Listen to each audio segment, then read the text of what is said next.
Hey, what's up? It's Ryan Keelan. Welcome to the Fucking Panthers podcast, where we don't give a puck. Whatever happened to predictability? The milkman, the paper boy, evening TV. Everywhere you look, there's a place of somebody who needs you. Everyone lost out there and you're all alone. Everywhere you look, everywhere. So the Panthers beat the Bruins 3-2 last night. So that means that we need to win our last two games, and the Flyers need to lose their game on Saturday to the Rangers. So it's a big episode, I guess. So I'm gonna bring in not a guest. I'm gonna bring in a former Pucking Panther turned back into a current Pucking Panther. I'd like to welcome you, and I'll let you guys see his face first, but he's back. I'm excited. Here he comes. Here he comes. Here he comes. And there he is. There he is. Welcome back, Alex. How have you been? Good. How's the season so far? I don't know if we've chatted since. I don't know. We haven't chatted since 2 years ago when you went on that. January 3rd, 2017. So, how was the Boston game? I don't know. I wasn't there. All right. Have you seen any games this year? Because we got a couple new players. I'm not a fan anymore. That's why I got off. That's what someone in the Pucking Panthers has been saying. No, I'm just kidding.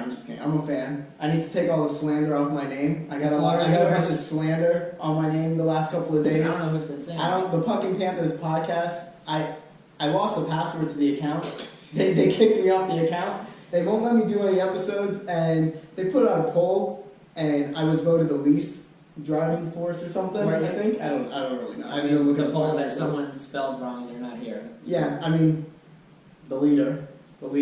But I'm back. Panthers are winning again. I'm back. I know that sounds like you. So we're gonna ease Alex back in. The first topic we're gonna discuss is borgstrom. Yeah, we're gonna ease me back in how the Panthers and Bugner should have eased in Henrik Borgstrom, or like Tom Rowland say Henrik Borgstrom or something like that. But I just want to say, Ryan Donato, I think that's his first name, on the Boston Bruins, he is doing great. He has like 10 goals now or something. I think he scored like his 10th last night on us, and he started out, I mean, I don't know for sure if he started out right away in the top six, but he's playing in the top six. He's in the top power play unit for Boston, who already has players like Krejci, Krug, Marchand, Pasternak, Bergeron. They already have players like this, and they're fitting this guy in, Donato. Now, I don't want to get into a debate if Donato is better than Borgstrom or not, because I have no idea. I don't even know who Donato is, honestly. This is the first time I've heard of him in the last game. But he's another kid out of college, and I guess he was drafted high by the Boston. I don't really remember. But I just think that the way that they're treating Donato is how we should have treated Borgstrom. I don't think, he's been a center his whole life, but I don't think we should have thrown him in on the third line, especially against like Boston's third line, which is big, and make him be a center who has a lot more responsibilities. I really think that we should have eased him in with even Barkov. Yeah. I would have put him right on the top line. He needs to be with Barkov. Well, or Huberdeau and Trocheck. Well, he was playing center, so. But if he was on No, but not center, wing. I think we should have. No, I know, I do too. But he should have been playing with Trocheck or Barkov. I mean, those are the two people you can't ask for much more than that to start with. I mean, they're gonna carry you. Yeah, exactly, and they're gonna help him get used to the freaking NHL speed, because that's a big difference in college. Yeah, big difference. And it's like the guy looks out there. I mean, he looked okay. He looked like he was handling defense well and stuff, and he was getting some shots off and everything in the offensive zone. Like they're saying, he knows where he needs to be. He's just not ready yet, and that's what it is. He needs to be with the top players to perform. But is he not ready because he's playing with just like who was he playing with? Like McCann and McGinn or something, or Mallon? I don't even know. But it's like, if you put him up there with Barkov and Dadonov or Trocheck and Huberdeau, he would have probably piggybacked off them, got some points from, even if it was like secondary assists, but he racks up those points, and then the confidence goes to his head. That's exactly what needed to happen to him, and I think that's exactly what's happening to Ryan Donato. he's getting these points. He's getting eased in by playing with Bergeron, Krejci, Marchand, Pasternak, all those top 6 guys. And now he looks like he can do it on his own because he has the confidence now. And if you're going to bring up your top, prospects, yeah. you need to be playing him. That's another thing. He can't be sitting. And Henrik Borgstrom is as top of a prospect as you can get for the Florida Panthers right now for us. I mean, we called him up. How many games has he played so far? Two, right? 2 games. And he's playing like less than 11 or 10 minutes. I don't even. Yeah, he's not playing much. I mean, we wasted a year of his contract, which is whatever. But to play 2 games, I mean, why? And he's gonna be. Why do that? And maybe he'll. I'm sure he'll play. If we're eliminated, he'll probably play the last game against Boston. I guess. Whatever. I'm sure he will. But you can't keep a guy like that in the press box. There are a few guys who shouldn't be in the press box. That's all I'm going to say. Because otherwise, there was just no reason of even bringing him up. You could have just signed him at the end of the year and just have him burn his year next year. It's a tryout, I guess. So. Yeah, like Booger liked to say, the tryout. I don't know. The tryout. I just think that he should have been given every chance to succeed. That's basically my point. So the next topic I want to talk about is one of my favorites, and that is the 4th line. 4th line. Alex pulled up a few stats. You wanna read these off about some other 4th lines of the teams we're competing with to make the playoffs? Yeah. So basically, I'm looking at 4 teams: the Panthers, Blue Jackets, Flyers, and the Devils. Those were 3 of the teams that were fighting with us. Right now, the Devils and the Blue Jackets already clinched the playoff spot, but just to give it into perspective. And these lines are courtesy of Daily Faceoff, so we're not wrong. They're wrong. These are the 4th lines of. I mean, yeah. Of the 3 teams that are not the Panthers, obviously we know the 4th line that's been playing the whole year.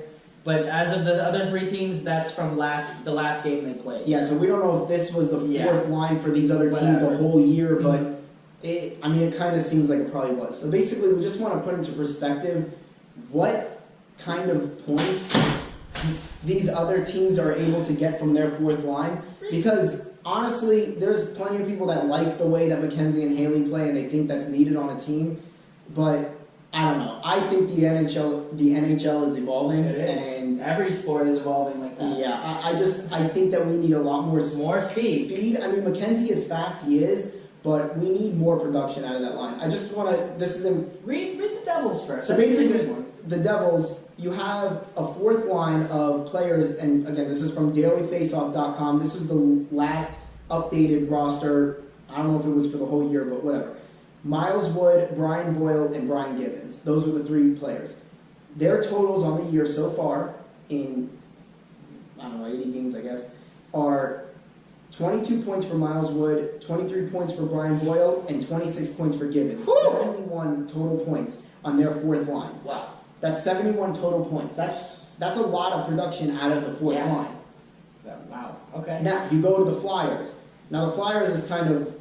The one guy only played like 18 lower. games. Yeah, I think that's why. I don't really know who was playing there before, but Scott Loughton, Jory Laterra, and Matt Reed. But Matt Reed has 1 goal in the year, and he only played 18 games, so either he was injured or sent down. I really don't know. I don't know other teams that well, but... I mean, they're probably going to be in the playoffs.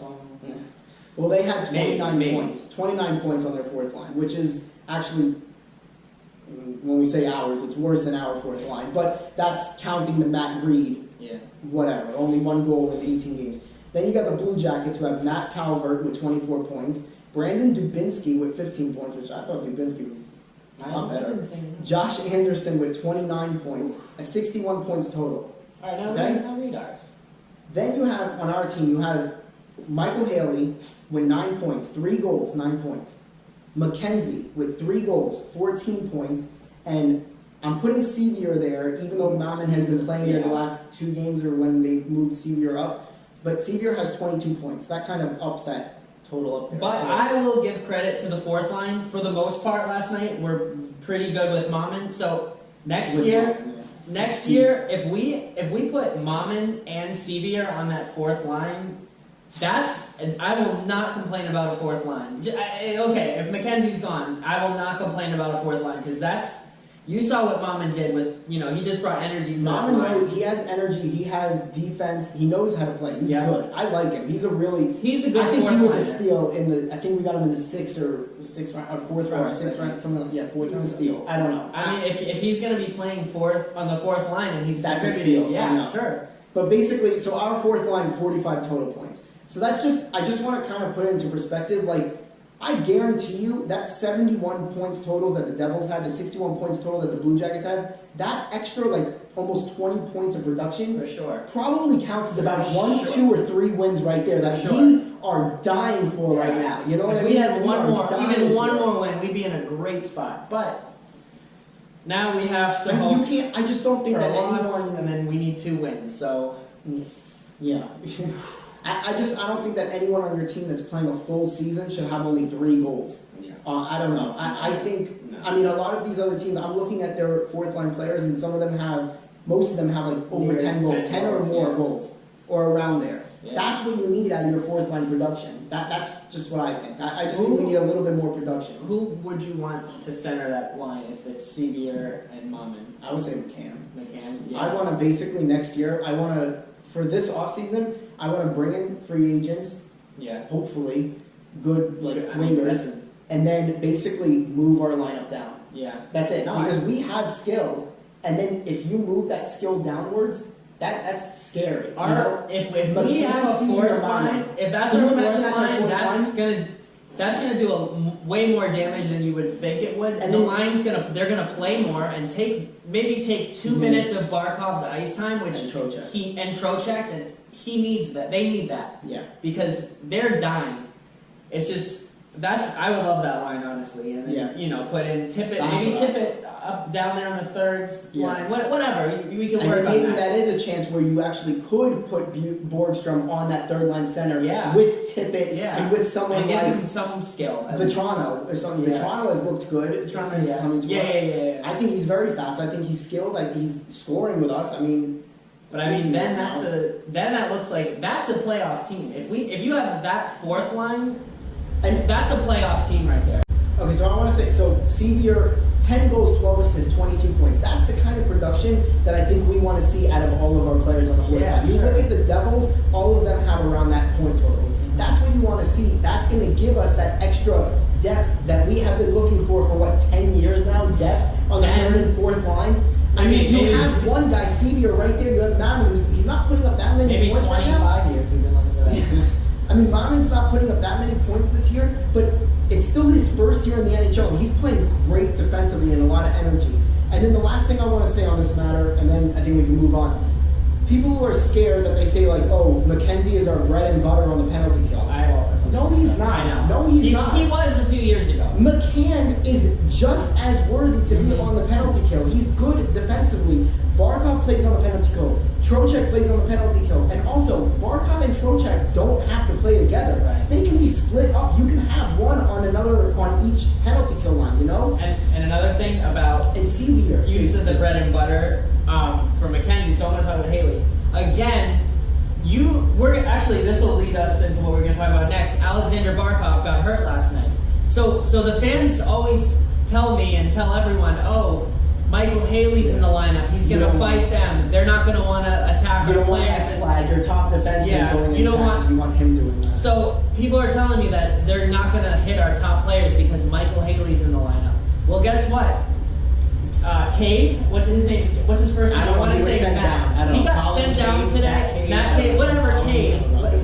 He got sent back to a cave today in the AHL, okay, to end this season right before they're going to be in the playoffs. He got sent down and he took out Barkov. We don't know what's going on with Barkov. He's day to day, but who knows if he's going to play. Shoulder, elbow, Wrist. collarbone, you don't even know. It could be up here even. I When don't the know. Panthers say Scary. lower body injury, upper body injury, it could It be means he's out for months. he's out for a while. Haley didn't do anything because what was it? I want to say. No, it was the time of the. It was the time late. of the game where Haley doesn't even touch. Exactly, the ice. that's what I'm trying to say. Because There was probably yeah. like 7 minutes, 6 minutes left. No, I think Haley's it was like 3 minutes. 3 minutes It was left. really late. Haley's, I know it was late. Haley's not going to touch the ice at that 3 point, so minutes. why would they be scared of what he can do to them? Just that's all I have to say about that. Yeah, and I mean, Okay, this is the very last thing, finally, about Michael Haley on the fourth line. If you're a fan and you want someone in there to just play 5 minutes a night just for the fact of being the guy that could rough up and scare players and fight someone or something, but he's just raking up penalty minutes and he's only on the ice for 5 minutes, forcing Barkov to be playing 23 to 25 minutes a night, Trocheck to be playing Watch 23 to 25 Watch minutes a night. Barkov in the third period, late in the third period, how gassy he always is. That's not just normal. pointless about Haley. I just think that's pointless. I'm sorry, but I don't agree with that. I don't agree that someone should be taking a roster spot from someone like Mammon, who's sitting in the press box, Maugan, who's sitting in the press box, Borgstrom, even for Bada, you can throw out there over Haley. Like, I don't for sure. Like 5 100%. minutes just to be out there and 100%. just scare players. Because Bravado would score once in a while in the fourth line. He would. If you played him the same as Haley, how many Haley got? He would probably. I don't even know what Bravado. I know it's not good. Bravado's got four. I Yeah. think he had one hat trick in a game and then one. Just yeah. So is that all you have to say? That's all I gotta say. Okay. That's it. So a really cool thing that the NHL just released that I guess I'm pretty sure everyone's seen it on Twitter already, Yeah. but we'll try to recap it a little bit. There could possibly be a play-in tiebreaker game between the Florida Panthers and the Philadelphia Flyers if we end up Absolute tied. chaos. Honestly, I think that would be the greatest game to ever, like one of the greatest games to go to. I think it would be so much fun. It'd literally be another playoff game. It is. It basically is. But I It's mean, just, basically, we're in a situation where we could tie the Philadelphia with points, which I think that's honestly all we really could do right now. But we can tie them with Rowe. We can tie them with goals for or something like that, and the season series between each other. yeah. It's just, so If if that we're happens- tied in points, Yeah. row, head-to-head, and goal differential, we play a play-in game, which is basically like the lotto. Okay. They're an even amount for both teams, and they basically pick it out of the hat, and that's Who the gets home team. ice, yeah. And then I it's mean, basically a playoff game. Can No you imagine? shootout, That's a no game nothing. 7. Yeah, that's a that's game crazy. 7. That's a free playoff game for you guys. But So for this to happen, it's kind of crazy how this would have to happen. Flyers, obviously, they have to lose on Saturday. Mhm. No matter what, for us to have a chance, they have to Yes. lose in regulation. Yeah. Now, for this to happen, Flyers would It's have crazy. to lose by 2 goals. uh-huh. In regulation, obviously, Yes. 2 goals. We would have to win both our games In a shootout. a shootout. And then we would What? tie in everything. What? I don't think that's gonna happen. I think we honestly I think it's a better chance of us actually just making the playoffs Yeah. than that Oh, us by actually far. tying them. By far. But I mean, obviously all the That's odds just- are in the favor of Flyers making the playoffs. Yeah. I'm just saying for that situation to happen, I think that's crazy odds. But that would be amazing. I think that would be a really fun game to watch if that Oh, actually yeah. happened. There's a chance. I mean, we can make the playoffs, obviously, but it's what time is their game? The same as ours? Philadelphia starts at 3 o'clock. So by the time the game against Oh. Buffalo, our last home game of the season starts, we're gonna know if we even have a shot at playoffs. So if the Flyers lose, we have 2 do or die games, and Yeah. that'll show you what. Basically 2. One is that Boston game was a game 7. Yeah, that it was a was. game It 7, was. and we will have 2 more game 7s. Yeah, that's crazy. The bad thing is though, well, I don't want to think too far ahead, but We could be if without we Barkov. make the yes, we will. We might be without Barkov, but if we make the Probably. I don't know. if we make I don't the know. playoffs after all this, we are going to be mentally exhausted. It's just playing I think do or it's a die, sleep in the first round. getting up like that for a game. But I mean, but also think about this. If we do end up making the playoffs, Oh. which means we're going to beat Buffalo, we're going to beat Boston, Yeah. hopefully in regulation. And we never That beat Boston. means- We've been No, no, no. playing Boston well. We beat them twice. Yeah, this no, year I know. already. Which But- compared to other. But listen to this. That means that we would have ruined Boston's chance at winning the Atlantic Division, which means that we would Yeah. play Tampa Bay Lightning in the first round. Wow. Oh yeah, they. Oh wow. So they're going to be playing We hard would too. finally get to play Tampa Bay Lightning in the So first if round. they probably win make the against us playoffs. on Sunday, then they'll probably be the #1 seed. Well, right now they're tied with points with the same Depending amount on of who games wins. played. It's the same amount of games played. They have one. I think they both have 2 games left. I think. I'm not sure. Don't quote me on that. So the next thing we're going to talk about is the controversial goal call against Nashville. So I don't know. What do you think about that? Because I saw a big celebrity on Twitter was very upset. I saw a really big one though that was upset. I mean, in all honesty, I don't know why it really matters. Because the NHL cheated. I don't really know why it matters because Nashville ended up getting the President's Trophy anyway, and we got to stay in the playoff race. So what is it? I mean, you were already number one. Do you really? Everyone was getting like I've never seen fans get so salty in my life. Imagine being that upset when you have 113 points on the season. And you're gonna likely win the President's Trophy anyway. Yeah. Now, but I want to ask you. Don't lie. Do you think that was a goal, or do you think it was a goalie interference?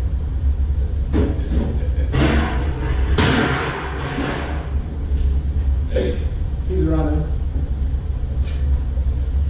I don't want to take some hate here, but honestly, remember this is a Panthers podcast. I know exactly what it is. Yeah, I think so. I mean, it's not like it was, that it could have been.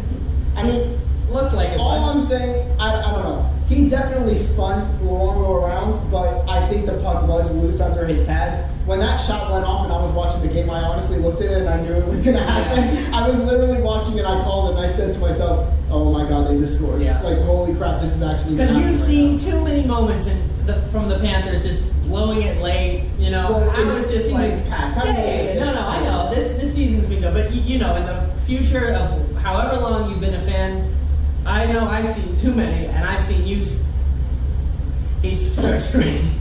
I've seen him start screaming over some calls. It's just so. What do you think? Was it a goal? I already said.